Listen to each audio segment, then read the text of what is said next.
Hey, Inspire Tribe, my fellow freedom lovers. It's John Nolan here. Thank you so much for tuning in. It is Friday, August 2nd, 2024. And the inspired mantra remains: we're healthy, we're wealthy, we're whole, we're free. It's so good to see you. Thank you for tuning in everywhere. X, Rumble, YouTube, in the live chat. Waking up humanity. Good to see you. Gerda, good to see you. LeBeau, Big Gas, Regina, Charlotte, my friend, Stewart, Anna is here. Welcome, my friend. Nicola, Mama, Sharon. Good to see you, Sharon. It's been a minute. Gracious love.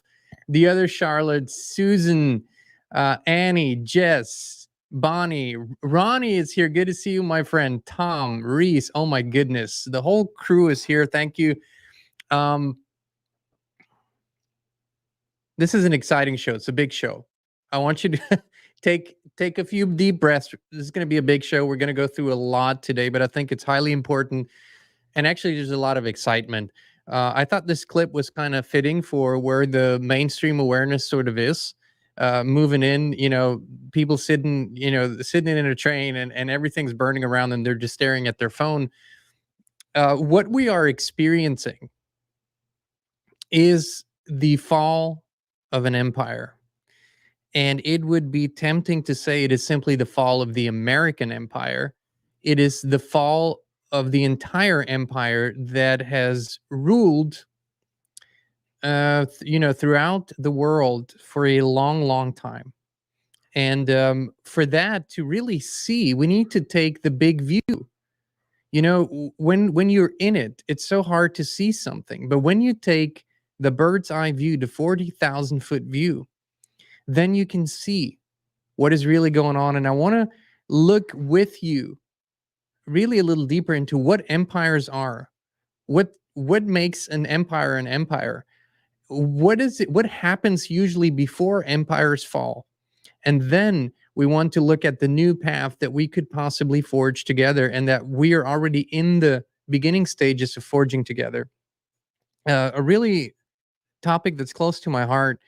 And in the big scheme of things, something that I think we all need to discuss. This is the time where we need to come together to talk about these things. So let's look at empires, okay?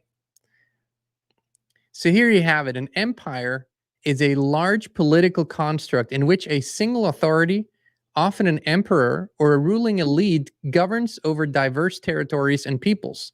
The defining characteristics of an empire include, and we're going to go into that for a moment, but see, a lot of people have a hard time thinking of, let's say, the European Union, Australia, New Zealand, the United States, Canada as empires, because technically we don't have monarchs, we don't have emperors that sort of rule just by decree, and that oftentimes are being appointed or simply have power through birth. But really, that's not true. That's just true on the surface.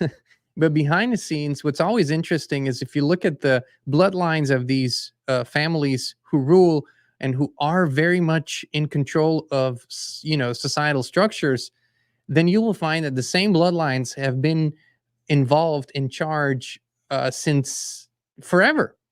And, in America specifically, we think that these people that become president, or that, that they're sort of unrelated and that they are not. But really, when you look deeper, they are. And they are part of bloodlines, or they are directly controlled by bloodlines. So once we go through this entire list of what defines an empire, you will see very clearly what we're living in. So here we go. Extensive territory. Empires typically cover vast areas, often spanning continents and including various regions, states, or countries under one central authority. Clearly, this defines North America. Yes, you have the United States and Canada, but even that could be considered in a bigger scheme of things, one entity, really. But let's just stick with America, almost spanning an entire, the United States, almost spanning an entire continent, right? The EU, European Union, same thing, extensive territory. Australia, extensive territory. I mean, we have these. And of course, you look at India, you look at China. So these are seemingly disconnected empires or disconnected nations, but there is an empire behind them all, right? Centralized power. An empire is ruled by a central authority, which could be an emperor, king, or ruling elite. This central power exerts control over the entire empire, often through a complex administrative structure. Again, let's just take the United States an example, right? What is happening is that all eyes are on DC. Most people look to the president, mainly to the president, actually, and sometimes they look to Congress, to the House and the Senate, but mostly people look at this one figure, right, that they see as a source of either good or bad change, or non-change, and as a source of hope to fix things, right? So this is centralized power, very much so. And I can't think of a nation right now, if I look at it, or a conglomerate of nation or any union that doesn't function in this way.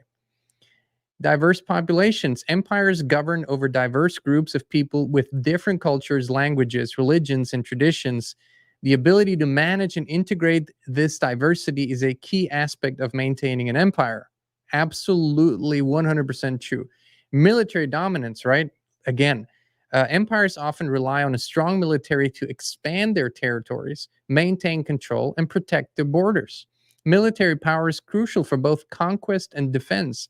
In the modern era, before, I mean, almost every single time that an empire like the British Empire would go on a conquest journey, they would plant their flag immediately and basically try to take over that territory, with identity, with the flag, with the ruling elite spreading there, turning it basically into a little Britain.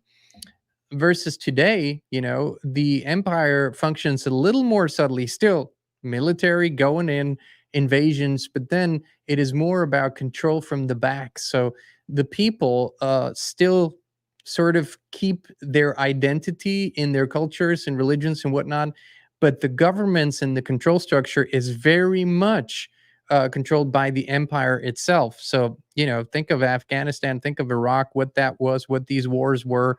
Smaller conflicts all over the world, military bases all over the world. I mean, you can't argue with the military dominance of the empire, and that is a key, a crucial part of it. Economic control, of course. Empires usually exert significant control over economic resources, trade routes, and markets. And this economic dominance helps sustain the empire's power and wealth. I mean, think again, I mean, this is so obvious, right? All that I'm asking you is, ask yourself, are we living in such a structure? Does this reflect the reality that we see out there? Cultural influence. Empires often spread their culture, language, and religion across their territories. This cultural integration can create a shared identity among diverse populations. And the same, look at America, look at the flag, look at the branding of it all, right? I mean, it fits it to a T. And other empires within the big empire function either more subtly or a little different, but ultimately just the same. The European Union, more and more people today identify as European citizens, right? More and more people today than ever buy into the European Union idea. They define themselves, as I said, as Europeans, as one bigger group of people. And that goes exactly into the empire structure. Political hierarchy. Empires have a clear hierarchical structure with the central authority at the top and various levels of administration below, often including local governors or vassal states. And legal systems. Empires implement legal systems to govern their vast territories, often imposing uniform laws while allowing some local customs and laws to persist. So, before we go into the fall of the empire, I think it's quite incredible. If you overlap these definitions of an empire over the world map, how much alignment you will find today, and how we were hoodwinked, right? How we were simply programmed to think this is just, it's just a nation, right? A nation takes care of itself and sort of furthers their interests. But we're really living in the continuation of vast empires that came before us. The Roman Empire never fell. It just rebranded itself. It was looking for new territories. When I say it, I mean the ruling structures behind it, the ruling bloodlines and entities behind it that are not, um, you know, I mean, we get into very controversial territories here, but that are most likely only partially human and actually not human. But so these empires never really fall the way that we perceive it. They are going through a decline, then they're going through an official breakup period, and then they're being sort of rebranded in another form, right? Until today, I think we're living in extraordinary times, and this is why this subject is so important. Is that perhaps the level of awakening and people that are going through sort of enlightening experiences, enlightening just with connecting the dots, seeing the greater picture. The entire intention here is to see this for what it is and use this for what we might to do instead of it, right? Because this is the whole picture: is how can we invite as many people as possible into seeing this from a bigger perspective, and then asking, what can we do differently? How can we empower ourselves to do things differently? That is the key moment, and we're in this moment. So as much as it's tumultuous, as much as it's chaotic, as much as this empire is falling, we have great opportunity. But now let's look at the signs of a falling empire.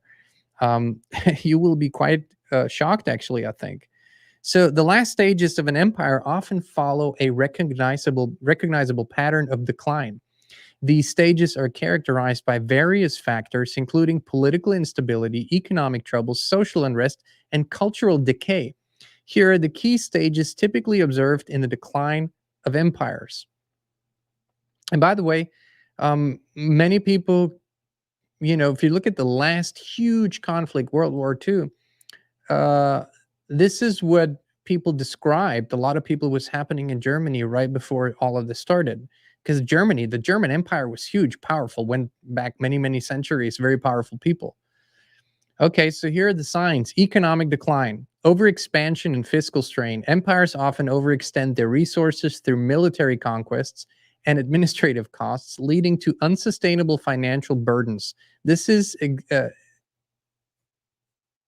exacerbated, yeah, sorry, by corruption and inefficient tax systems. This sometimes these words catch me off guard. Inflation and debt. Um, I see. I wrote this. I don't remember putting this word in. It seems like a glitch in a matrix. Inflation and debt. The currency may devalue due to excessive minting of money, leading to inflation. Debt accumulates as the state borrows to cover its expenses. Well, yeah, this is clearly what is happening, even though we're definitely, looking at a more complex structure today. But this is, again, fits absolutely down to a T. Political corruption and inefficiency.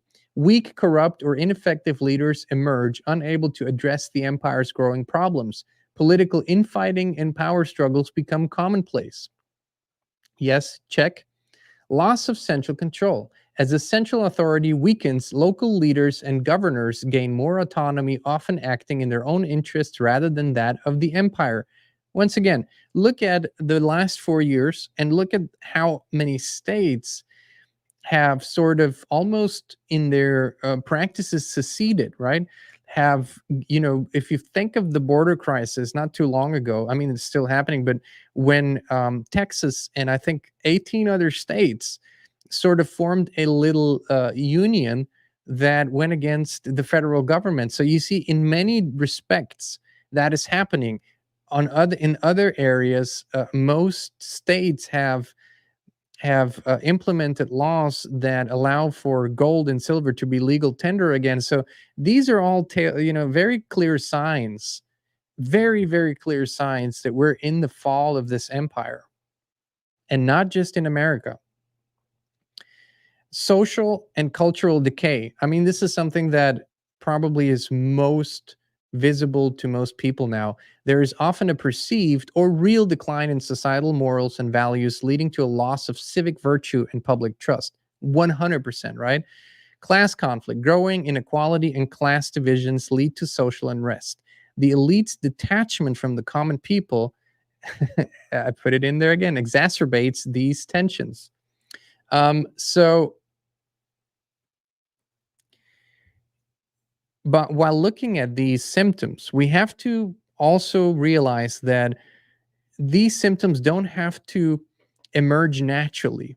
I would actually argue that the fall of every empire is always provoked, at least, or initiated from the background, because only we in our perception think that it is in the best interest of the ruling class to maintain these empires over long periods of time. Actually, that would create too much stability for what they want.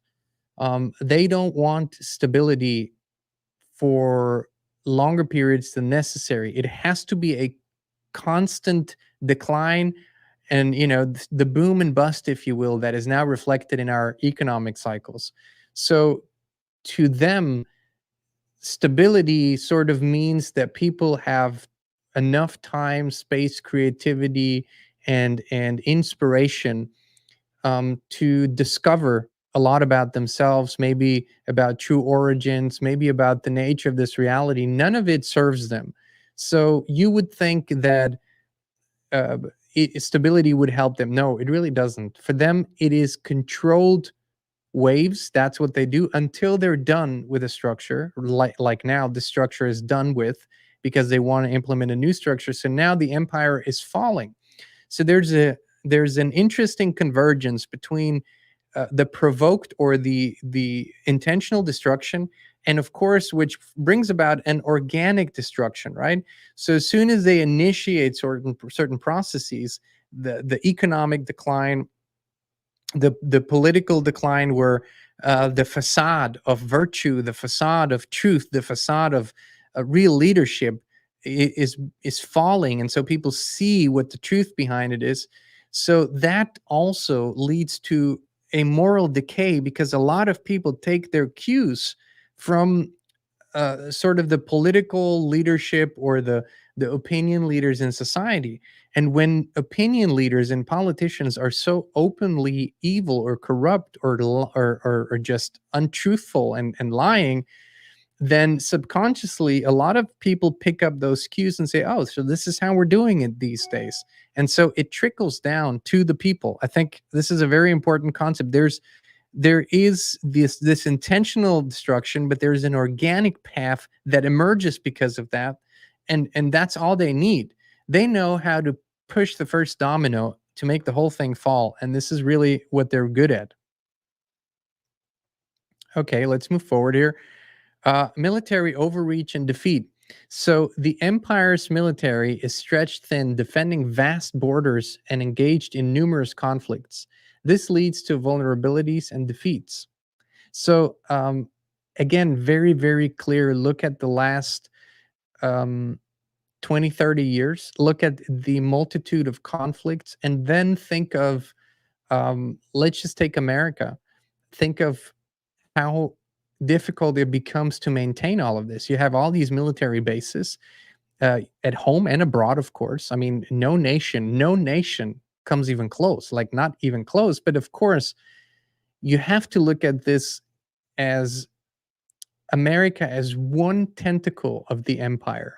It is an empire in and of itself, but it is also the tentacle of a bigger empire, and it is the military tentacle of that bigger empire. So that's the whole buildup, the infiltration of America, of America's society, of America's politics, since its inception, basically, was there to build up this military arm, right? Then you have used to have this ideological structure that would control much of the ideological streams, the Vatican, if you will. Then you have the financial structure, the City of London. So these are all different tentacles of one empire, and that empire is shifting dramatically. It wants different things now. It wants a different system. It wants a different perceived leader. It is moving towards the east, right? Then invasions, external pressures from invading forces taking advantage of the empire's weakened state, leading to further territorial losses. Well, EU overrun. Over the last 15, 20 years, the European Union has been overrun by migrants that rarely are real asylum seekers, rarely are people who um, are immigrants in the regular sense, but this is an orchestrated thing. So basically, you have an entire industry, $1 billion, €1 billion industry that has created this floodgate, and that has created a pipeline of people coming in constantly, right? This is literally a soft invasion. It's the same in America, not so much a soft invasion anymore. You have an unimaginable amount of people over the last years coming into the country. I mean, we're talking potentially 15 million people coming in, which is more than a soft invasion, but it isn't felt as a full invasion yet until those people, at least a part, becomes actionable, right? So this is part of the world stage game, but nonetheless, the consequences for the people are very, very real. A loss of faith in the system, an erosion of loyalty. Um, Citizens and soldiers lose faith in the empire and its leadership, resulting in decreased loyalty and patriotism. Check, absolutely happening everywhere. The collapse of infrastructure, the maintenance of public works, infrastructure, and essential services deteriorates, impacting everyday life and commerce. We're in the stages of this. This is not as visible yet, um, but it is happening on a massive scale if you know where to look. Like I said, that certain structures don't function anymore, certain supply chains don't function anymore. If you go and talk to people in local stores, like, I don't know, hardware stores, like your co-ops maybe, but co-ops are too localized for that. Then the grocery store chains and whatnot. Then those who are looking and who've been around for long enough, they can tell you how much has changed and how much has shifted to more and more centralized, and how often uh, they have to adapt to completely new systems because all the sort of more decentralized supply chains have been put under the umbrella of one big corporation, and they are deteriorating this on purpose, like the food plants and the processing plants that have all gone up in flames, literally the hundreds in the last years. So this is all really happening. So then, and this is where we're going to get to in a moment here. I want to quickly just wrap this up when we talk about these empires.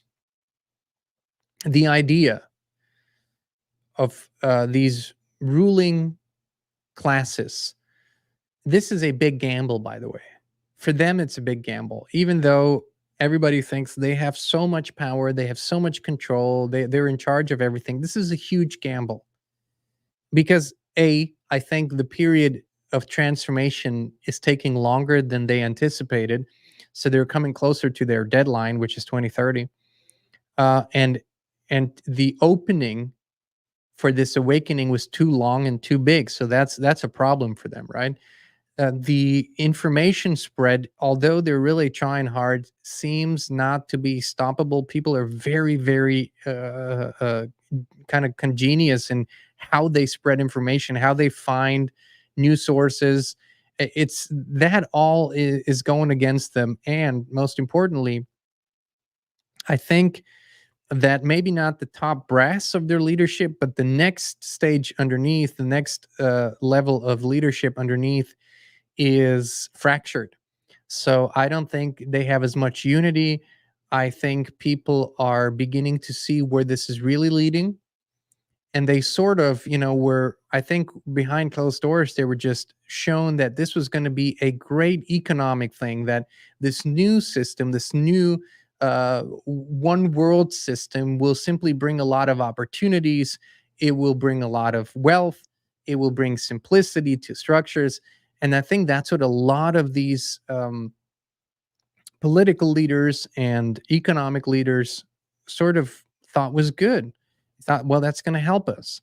And then they have seen the ideological side of things. Then they have seen the cruel last 4 years, really cruel, the Depop thing that is happening all over the world, the invasion that is happening all over the place, the erosion of morals and ethics and culture. So as they're seeing this, I think they're beginning to really awaken to what is really going on here, and they were sort of combining it with these old memories that they have of weren't people talking about a new world order back in the day?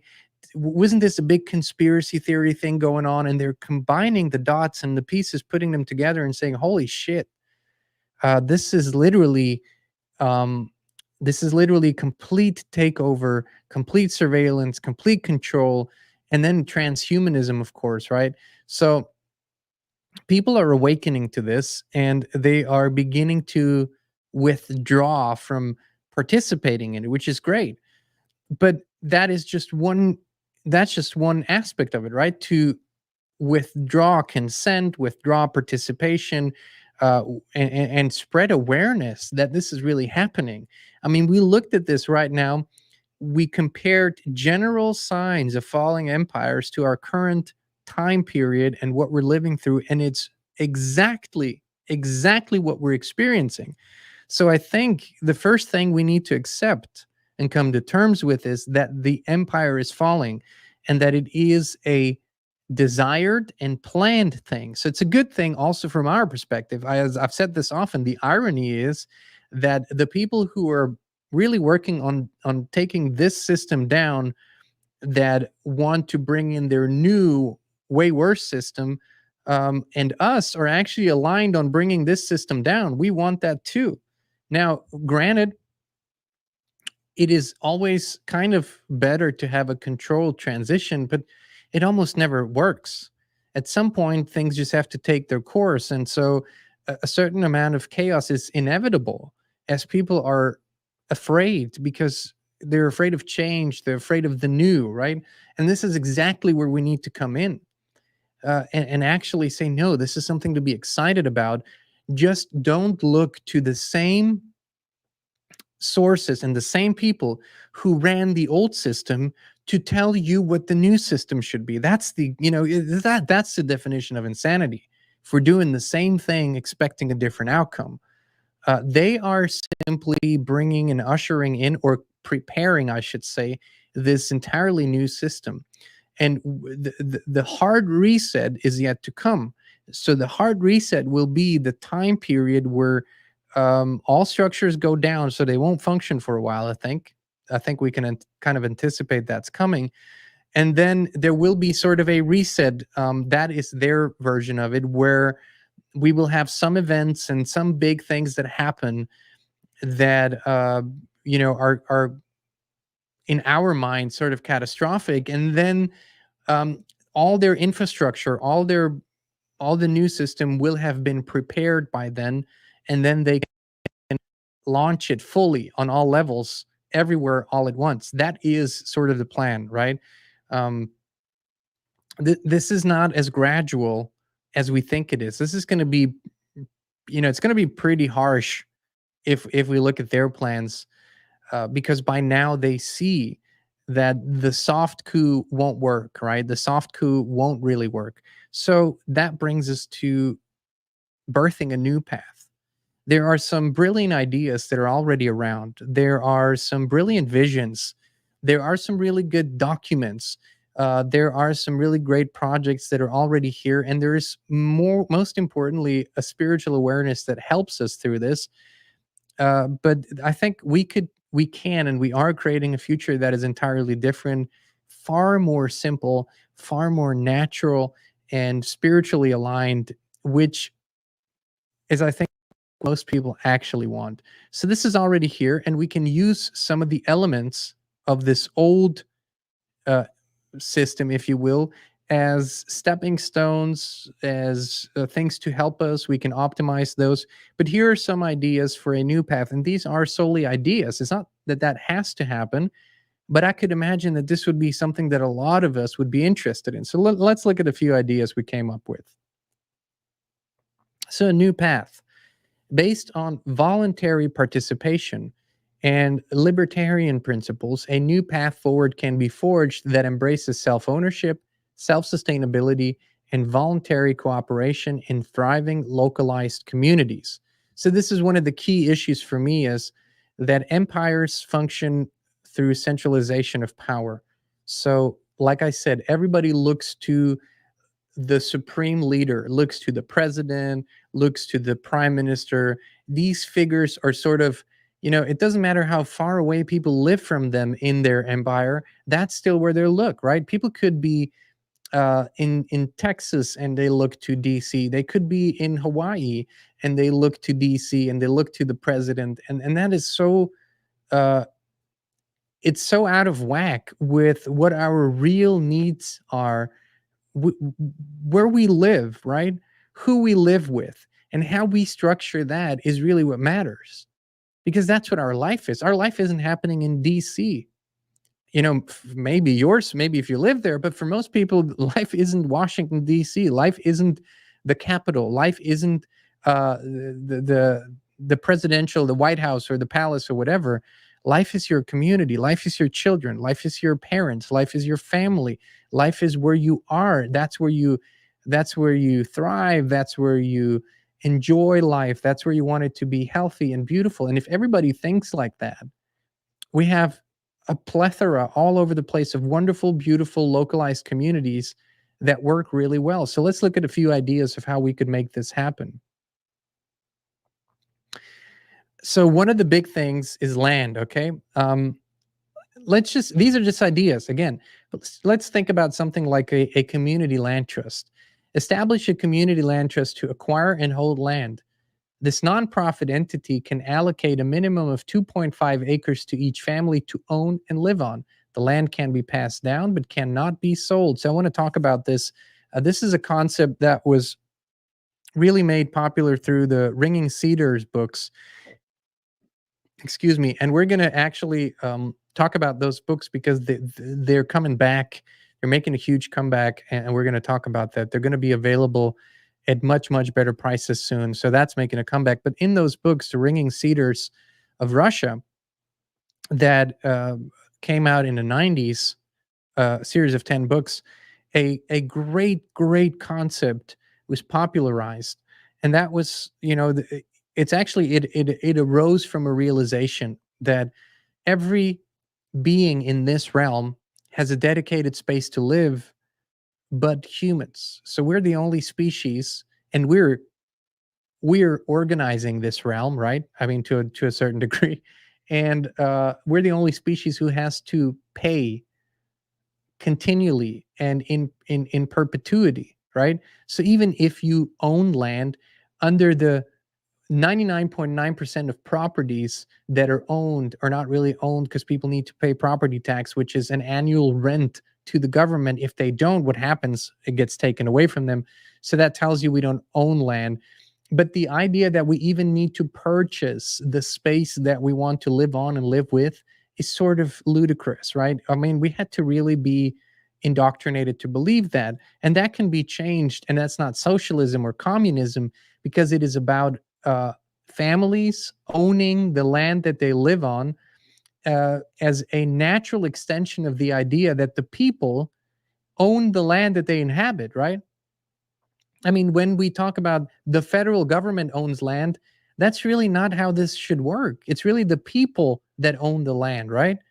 That's really what the underlying idea is. So imagine localized communities that for a transitional period, they could create something like affordable land access, and then it could be land that simply is allocated. So every family can get 2.5 acres, and this was sort of defined as the minimum size and also optimal size to easily feed an entire family, provide enough space to live, regenerate the soil, and have everything that you might need on there. So imagine that every family gets that. Now the land cannot be used, you can't use poisons on that land, and pesticides, which of course goes against a natural way to live anyways. But also the land cannot be sold or put into this speculation bubble. It can simply be passed down to the next generation. And if there is no next generation, the land goes back to the trust and can be allocated to another family. Again, ownership is important here. This is what people don't understand about communities and why so many communities do not work. So many eco villages and communes and sort of shared spaces do not work because usually there is one entity that owns everything, whether it's an organization or a person, and then others who simply live there and participate in the work. It never works.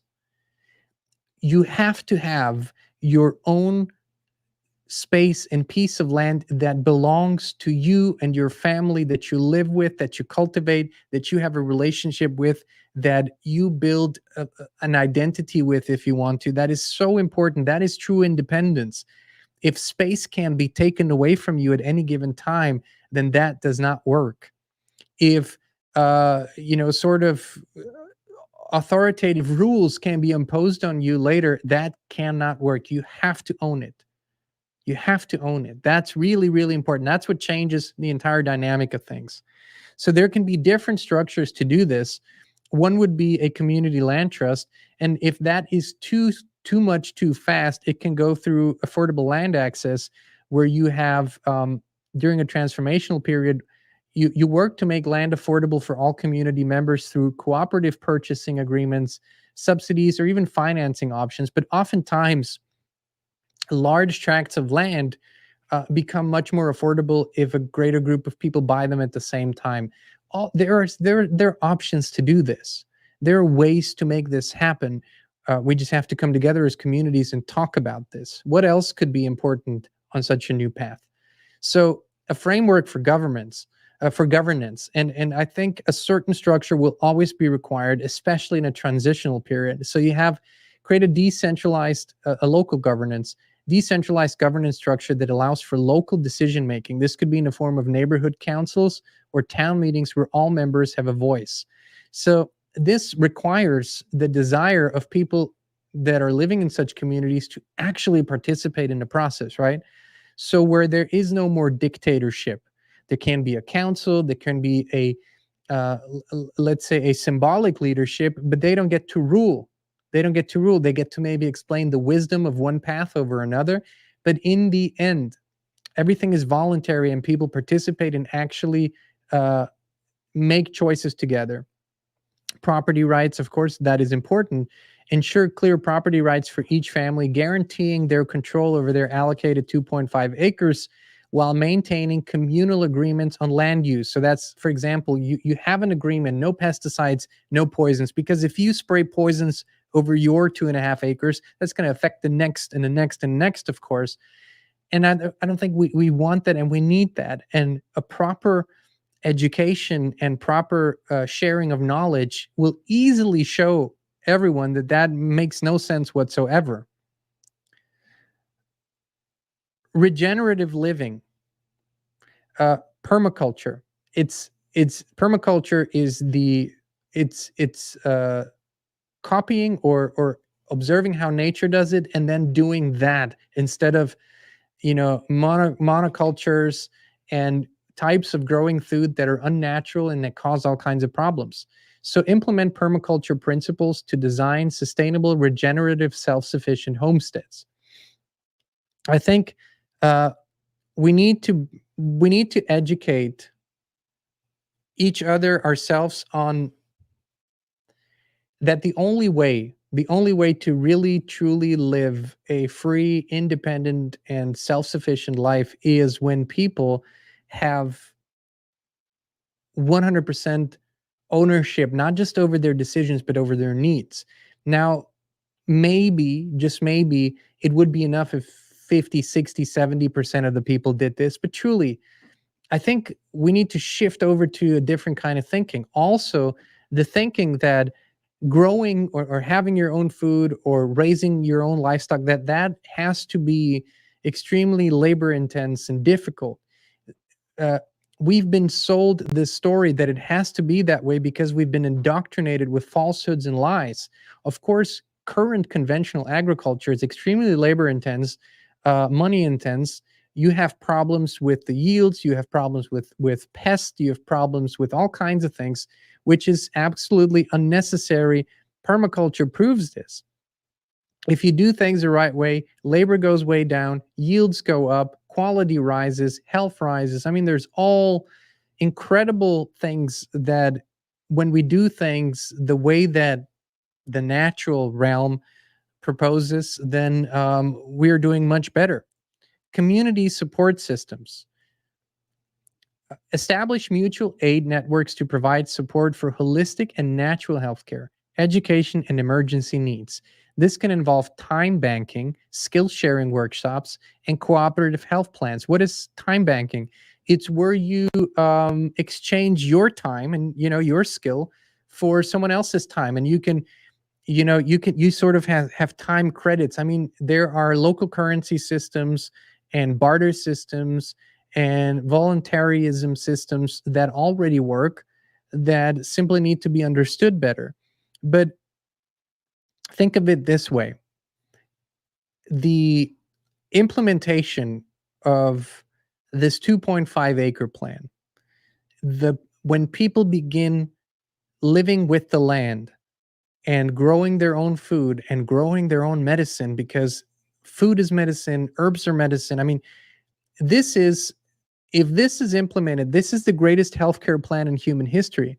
This will eliminate most of the healthcare problems that we have today.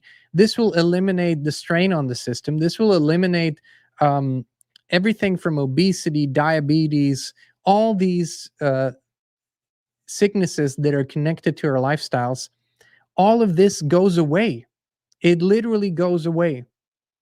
When we eliminate our dependency on processed foods and on all these systemic structures and take care of all this goes away. It's incredible. So this is a plan that has such repercussions. It's like, when you throw the rock in the water, the waves, I mean, they just keep on spreading, have such huge effects. It's like the butterfly effect on steroids.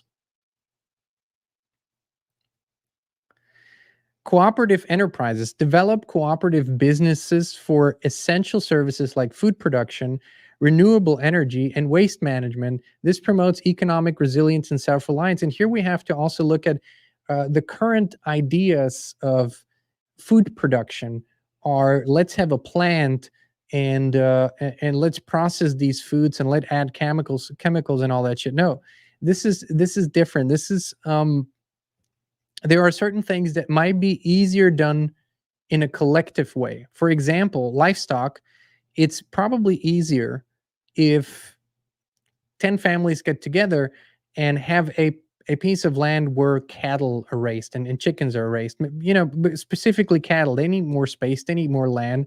You have to have sort of a good grazing situation so that you don't deplete the land. And so there's situations where we're definitely going to have to cooperate on these things rather than go it alone. But then, you're also looking at energy production. The current system of energy production is not just outdated, but it is based on dependency on central producers, right? And they put meters on your house and they charge you an incredible amount for that. Inventions and technologies have been suppressed. We've talked about this literally by law. If you remember the Invention Secrecy Act, literally by law, these inventions and these technologies have been suppressed because they would destabilize the economy. No, they would just put businesses out of business that are keeping people in a perpetual loop of enslavement. So we could have, every homestead could have its own energy production source that is safe and clean and doesn't produce any waste and is basically almost infinite, right? That is freedom at its purest. Also, I mean, waste management would become a much smaller problem because you're not dragging home plastic bags and all kinds of packaging that you need to put the food in and whatnot. All of these things go away when we start from the ground up, not trying to solve symptoms, but actually trying to look at the core of the problems that we have and shifting those. Because when you shift the actual problem itself, not the symptom, but the root, when you shift that, all the symptoms begin to dissipate. We're living in a world that simply puts band-aids on problems in order to either cover them or cover the symptoms, or it takes pills to cover the symptoms, but it never wants to look at the root of a problem. And such ideas are solving the root problems. Then we have education and skills, right? Skills are very important. Holistic education. Provide educational programs focused on sustainability, permaculture, self-sufficiency, encourage homeschooling, unschooling, and community-run schools. Like, this is such an important piece of the puzzle, because so often today, I've seen this so often, you have parents that are sort of free thinkers, more free thinkers, that have gone through the deprogramming stages, but for some reason, it's almost inexplicable to me, they expose their children to the public education system or to the education system at large. And I understand, don't get me wrong, I understand some of those reasons are very, very like logical. They don't have the time to do it themselves because they have to earn a living to uh, sustain a family. I get all of that. But the problem that happens is that you're literally putting your child in a system that will raise an enemy. It'll raise an enemy to you. If you are not a current system thinker, if you don't subscribe to the empire state of mind, then your child will be raised to be an enemy to you and your way of life. And that's what we see in families. So it is so important, and we've been a part of this for a very long time, for all those people who come and always want to point fingers at. They say, hey Jean, you just talk on YouTube, what do you really do? Well, we have facilitated school buildings, educational trainings, brought people together to build new schools and projects, have facilitated a lot of this, have studied different educational models. And we've done this 15 years. I mean, we started 15-20 years ago with this stuff. So there are incredible systems out there and non-systems out there. Education could be entirely different, could be brilliant. I mean, we've seen educational models where you have healthy, happy children that really, their inner genius is unleashed, because our education is a dumbing down system. It takes potential geniuses and brilliant kids and it turns them into lemmings. That's what it does. It is a dumbing down system, not a leveling up system, which it should be, or at least allowing them to develop their natural skills, interests, and whatnot. So there is so much. It's incredible. I mean, I'm in awe. This is something that's coming up like mushrooms all over the place, and is so needed.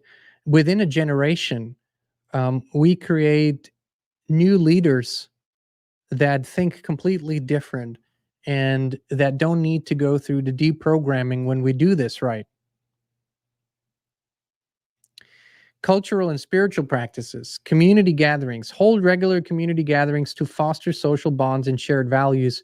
These can include festivals, markets, and cultural events. I mean, this is so important uh, for groups and communities. And our town where we live here in Middle Tennessee, it does that. I mean, it does a lot of festivals. However, while the theme changes, thank you so much, The Awakener. Oh, Julio, hvala lipa, hvala lipa. That is huge support. Thank you, really appreciate it. Um, we have this in our community, but while the themes change, the festivals always seem to kind of have the same character. Food trucks with unhealthy food. Then there is your booze section. The music very rarely is inspiring. So I don't want to, I don't want to just simply, say, ah, this is all bad, but we can build on that, right? Nothing is more beautiful than people coming together for true celebrations, for sharing a holiday that means something to everyone, that actually celebrates something that speaks to the culture, to the spirit of the people, that is an upliftment to the entire. And imagine everybody bringing something from their garden, bringing from their orchards, bringing eggs, bringing whatever, and it's prepared with love. It's prepared naturally. I mean, there's the arts. We are now discussing. We're not even discussing it. We're now being flooded with AI music and AI art. And I go back to the great composers. I go back to the great artists before the period of distortion and mindfuckery. And my goodness, I mean, when you look at a painting and tears are strolling down your cheeks, because streaming down your cheeks, because it's just so awe-inspiring. When you listen to some of the classical compositions, where you go, how did that person make that? There is so much richness in the human spirit. There's so much creativity, there's so much beauty, and that we need to foster again, right? We need to come together and encourage each other, listen to each other. Poetry, I mean, real poetry. Oh my goodness, real songs by bards that sing about the truth of life and all of, I mean, just this path is so inspiring when you invest your spirit into it. There's so much to gain. Thank you so much. Really appreciate y'all's contribution. Then we have economic models. Barter and trade. Encourage a local economy based on barter and trade to reduce reliance on external markets. Use community currencies or time banks to facilitate exchanges, right?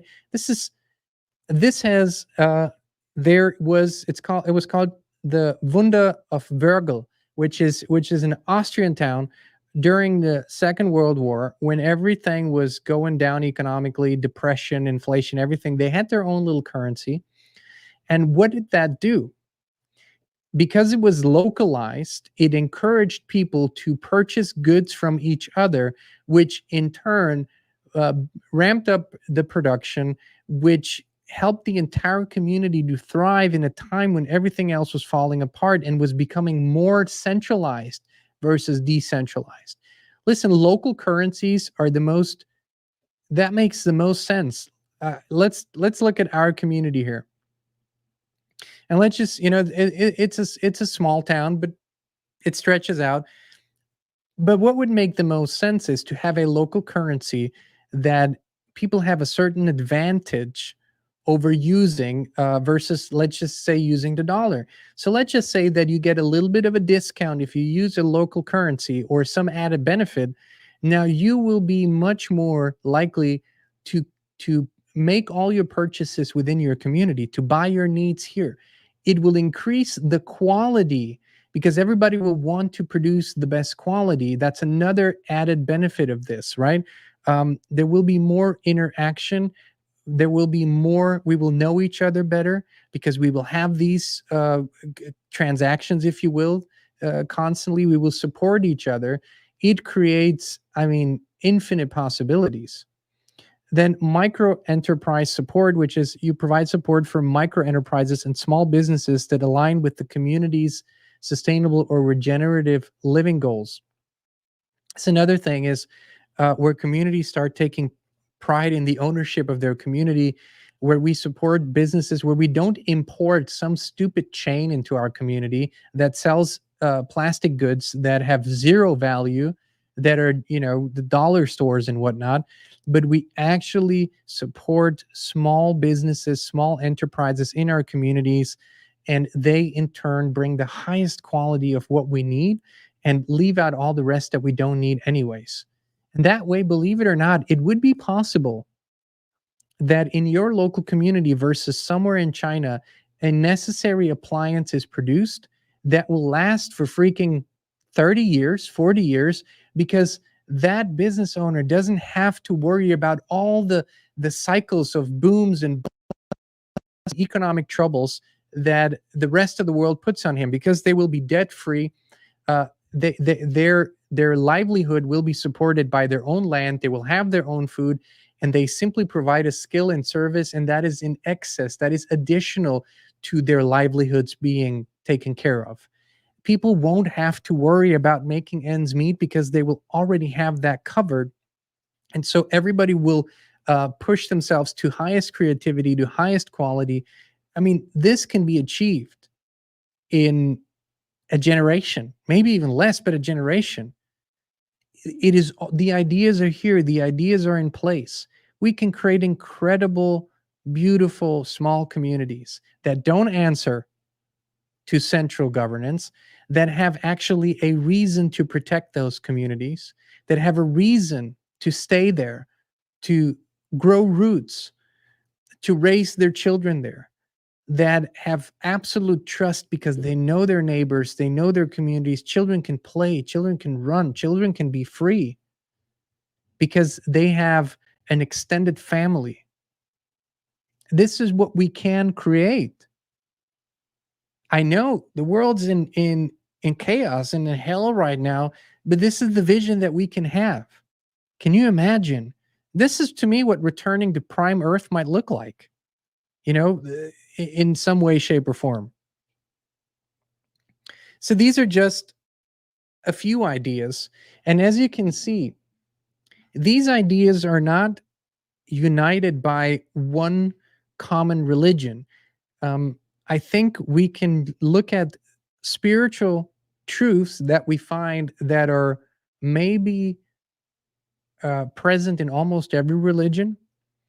And we can find, for example, and this to me, by the way, because we talk about this quite a lot, this to me applies even if we are certain that this is a simulation. I don't think that this wouldn't apply, because whatever the true nature of the simulation is, I think when we return to purposeful living, we connect with spirit. When we connect with spirit, we connect with truth, and that unleashes whatever prime reality is, whatever, however it was meant to be. The more we do it, the better it gets. And purpose, my friends, has become such a huge word for so many that they shy away. They ask us, what do you think my purpose is? I can't discover it. I want to tell you a quick story. I told you it's going to be a big show, so this is going a little longer than usual. But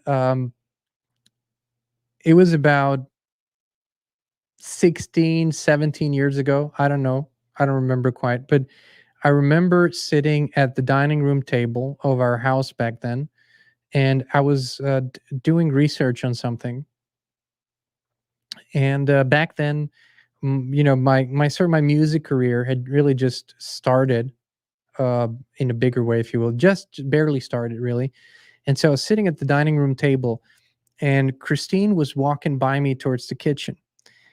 And the way I remember it, I still have it in my mind, as like she had maybe taken 5 steps, but those 5 steps to me felt like an eternity, because I had a vision that came through, and it was like lightning. It struck me. And to me, it stretched out like forever. I could see everything. And in that vision, I saw Christine and myself speaking and speaking to and reaching millions of people. In my vision, I saw a big crowd, and we were speaking to them, and it all played out in front of my mind's eye. It's like I was there but wasn't there. Like I wasn't in the room any longer. But at any rate, so when the vision was over, which had felt like an eternity to me, Christine had only taken 5 steps, and I said to her, uh, "We're going to reach millions of people." And that was not on our radar. That was not anything we'd wanted or anything we talked about whatsoever. And she said, "What do you mean? Like I don't want to talk like to big crowds." And I said, "I don't know, but I got this clear vision. This is going to happen."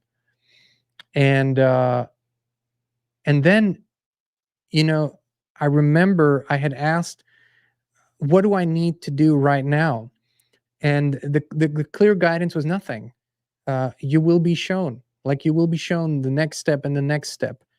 And so, believe it or not, but after a few days, I'd forgotten all about it. I'd just gone about my day.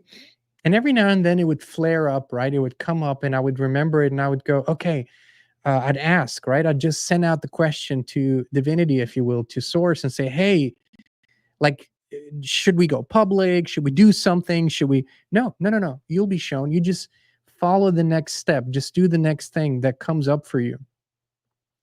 And I wasn't always good at that, right? Sometimes I could hear it clearly, sometimes not so much. Sometimes I was fighting it. I mean, all the human stuff. But uh, then we went through, the music. I had a career, a record label, tour, all of that, and we moved to Nashville, done that, and this sort of was always in the background. I just didn't know what form it would take. I didn't know. I mean, we had done public speaking event, we had done education events, but it was nowhere near reaching millions of people. Like, it was sometimes a few thousand here, sometimes a few thousand there, right? But nowhere near millions. And so 2019 rolled around, um, and it was a very, very difficult time that we'd gone through. And I was doing a meditation, 4 a.m. in the morning. I told the story before, but it sinks in differently. And I came out of that meditation clearly, and a clear guidance, like clear as day, at 4:30 or 4:45 in the morning, was start a YouTube channel and call it Inspired. I said, okay. I hadn't not at all connected it to this vision from many years ago, not at all. And so I started it. I went on, I started the channel, I put up some graphics, I just started on it, and, just slowly ideas were coming through and things were coming together, and after a few days, I told Christine what I was doing, and, she said, "Let's do this. Let's do this." And we did. And it just kept, one thing after the other. I'm not saying without difficulties. We were deleted, we were everything you could possibly imagine, but it doesn't matter. We were taking one step at a time. Literally, do what you can with what you have where you are. That's what we did, literally every single day. And then, um, a few years later, you sometimes you have those moments where you sort of you take the 40,000 foot view, and you go, okay, let me look at this from a bigger perspective. And I went through our numbers. We had easily, that's just counting YouTube, not all the other platforms, not everything. We had over 100 million views on the videos and live streams and whatnot. That's not counting millions and millions and millions of views on other platforms. So we had literally reached millions of people, which is incredible. And it dawned on me that this vision had come through all these years ago, and it was coming to fruition.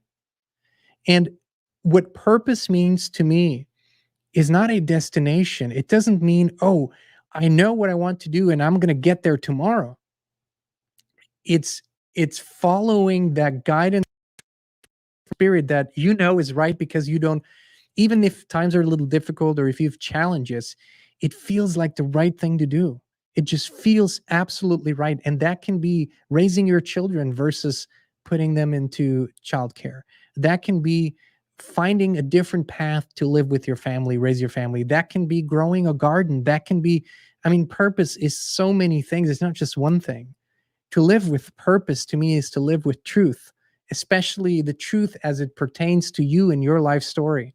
So there were many of those aha moments. And the numbers, like I said, millions of people, the numbers in and of itself are not important.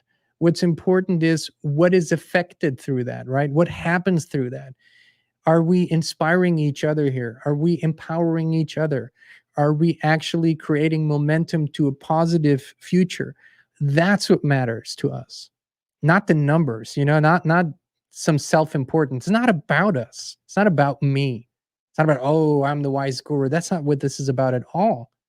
It's about, can I use my skills, my talents that I was given and have cultivated by spirit for the best possible use, right? Can I use them for the greatest good of all. And you can ask yourself the same questions. Your talents, your skills, like what you were given and what you have cultivated, which is oftentimes that which comes easiest to you. You know, I never met a microphone I didn't like. I never had a problem with that. I could speak in front of people, never scared, never nothing. So that came easy to me. Singing or writing songs came fairly easy to me, right? But there are other things that don't come easy to me that, you know, I could work on for years and years and I still struggle with it. But you might be amazing at those other things. Like you might be absolutely brilliant. You have it. There are things that you are really, really good at, talents that you have, things that you naturally think about that are in your heart. And that, acknowledging that, accepting that, cultivating that, that is what purpose, living with purpose is. It's just that, nothing else. It doesn't mean you have to become famous or not at all. Living with purpose is living what is naturally in your heart, your skills, your talents, your beautiful properties. Cultivating that, as I always say, become the best possible version of yourself, and then, you know, in some way, in some way, shape, or form, share that with the world. Of course, in some sort of energetic exchange, but share that with the world for the highest good of all. And the truth is that if you follow these principles, I think you will be in an incredible place. You will be in the flow of life, in a flow of abundance, and we are flowing to a much different future. That's what purpose to me means. So that's why we're here. That's why we show up every day. That's why we're inspired to continue to connect. And that's why the fall of this empire doesn't scare us at all. I think it's the greatest opportunity. With all the challenges, with all the battles, with all the opposition, sure, I get it. But when we ignite the human spirit, when we connect in the human spirit, when we expand the human spirit, when we expand our consciousness, when we rise above it, when we triumph, like Greg Braden said so beautifully, when we triumph, not win, but triumph, because that happens on a different level. We triumph over these old ways. Oh my goodness. I mean, it can get so beautiful. I can see it, I can feel it, I can smell it, I can taste it, I can touch it. And that is within reach. It is within reach. I would love to hear sort of your ideas. And as you saw, some sort of sophisticated, huge AI technology was not a part of it. It's not needed at all. At all. It's not needed at all. But we would love to hear your thoughts maybe on this plan, or maybe you've been a part of something, maybe you have learned what doesn't work, which helps you to see what does work. We would just love to hear from you in the comments. All right, my friends, thank you so much for tuning in. Thank you for being here with us again, and I would like to invite you to come over to our locals community, where these discussions happen, but on a usually deeper level. And when we go deep into some of the most effective healing modalities, psychological healing, spirit healing, how this entire system operates and what we can do to shift. We also have a much more intimate interaction with each other. Such a great group of people, no trolls.